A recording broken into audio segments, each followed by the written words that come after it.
মাগুরায় এক মর্মান্তিক ঘটনায় ৮ বছরের এক কন্যা শিশু ধর্ষণের শিকার হয়েছে। শিশুটি বর্তমানে ঢাকা সম্মিলিত সামরিক হাসপাতালে চিকিৎসাধীন রয়েছে।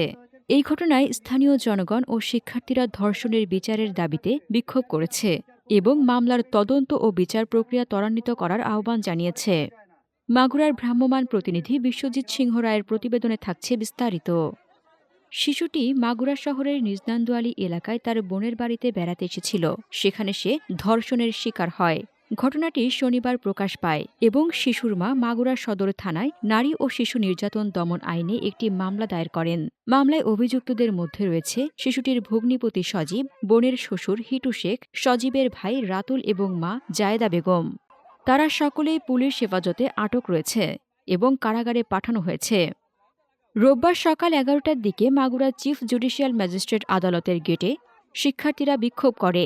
তারা ধর্ষণের সাথে জড়িত অভিযুক্তদের ২৪ ঘণ্টার মধ্যে বিচারের দাবি জানায়। পুলিশ ও সেনাবাহিনীর কর্মকর্তাদের কাছ থেকে আশ্বাস পাওয়ার পর দুপুরের দিকে বিক্ষোভকারীরা তাদের কর্মসূচি প্রত্যাহার করে। ৯ মার্চ মাগুরার সরকারি হোসেন শহীদ সোহরাওয়ার্দী কলেজের শিক্ষার্থীরা মিছিল বের করে। এ সময় চৌরঙ্গি মোড় ও নতুন বাজার সড়কে যানবাহন চলাচল বন্ধ হয়ে যায়। স্থানীয় বাসিন্দারা এই ঘটনায় ক্ষোভ প্রকাশ করে এবং দ্রুত বিচারের দাবি জানায়। পুলিশ জানিয়েছে মামলাটি গুরুত্ব সহকারে তদন্ত করা হচ্ছে এবং অভিযুক্তদের বিরুদ্ধে আইনি ব্যবস্থা নেওয়া হবে। পুলিশ ও সেনাবাহিনীর কর্মকর্তারা বিক্ষোভকারীদের সাথে আলোচনা করে তাদের আশ্বস্ত করেছেন যে দ্রুততম সময়ের মধ্যে বিচার প্রক্রিয়া সম্পন্ন করা হবে। স্থানীয় বাসিন্দা ও শিক্ষার্থীরা এই ঘটনায় গভীর উদ্বেগ ও ক্ষোভ প্রকাশ করেছেন। তারা শিশু নির্যাতনের বিরুদ্ধে কঠোর আইনি ব্যবস্থা এবং সামাজিক সচেতনতা বৃদ্ধির দাবি জানিয়েছেন। অনেকেই মনে করেন এ ধরনের ঘটনা প্রতিরোধে সমাজের সকল স্তরে সচেতনতা বৃদ্ধি এবং আইনের কঠোর প্রয়োগ প্রয়োজন। মাগুরায় ৮ বছরের শিশু ধর্ষণের ঘটনা সমগ্র সমাজকে নাড়া দিয়েছে।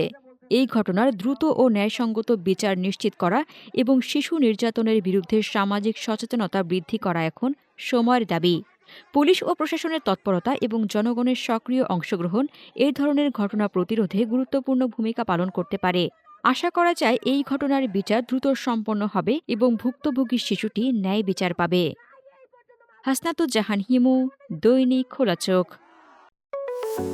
আপনার স্বপ্নের যাত্রা হোক ফ্লাই ইনফিনিটির সাথে।